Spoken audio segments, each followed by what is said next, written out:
Ribuan warga Bali memadati area luar Pura Taman Ayun Mengwi Badung pada Hari Umanis Galungan 20 November 2025. Menjadi tradisi setiap hari raya besar umat Hindu maupun tahun baru, pasar tumpah atau pasar dadakan di kawasan ini kembali menjadi magnet utama, menawarkan suasana riang dan beragam dagangan yang menjadi tujuan wajib setelah melaksanakan persembahyangan galungan.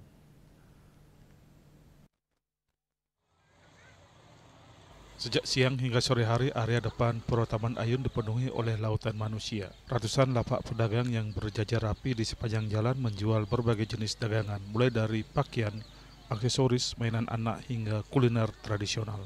Suasana riuh dan penuh kebersamaan ini menjadi daya tarik tersendiri bagi masyarakat yang merayakan Hari Raya. Salah satu pengunjung yang ditemui Iwayan Sukantra asal Mamal, Abian Semal Badung, mengaku sengaja datang bersama keluarganya untuk merasakan kemeriahan pasar tumpah ini.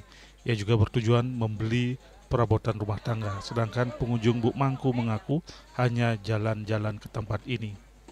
Dia berikin ke pasar manis galungan ini yang mengajak anak supaya mengenal lingkungan dari Kabupaten Badung ke Taman Miring, Taman Ayun. Saya beli peralatan dapur. Yang nak sumpah dekat di rumah, pangmarkan jadi yang jalan-jalan. Tiap hari raya begitu, Bu? Tupen yang beriki.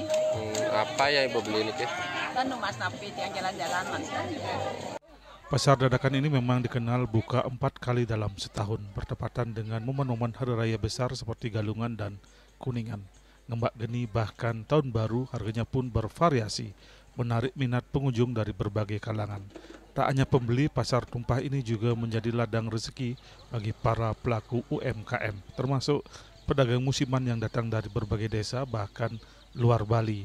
Banyaknya pengunjung baik yang datang untuk berbelanja, berwisata maupun sekedar menikmati suasana membuktikan bahwa tradisi pasar tumpah Umanis Galungan di Taman Ayun masih lestari dan menjadi bagian tak terpisahkan dari perayaan Hari Kemenangan Dharma melawan Adharma ini. Indrawan, Bali TV.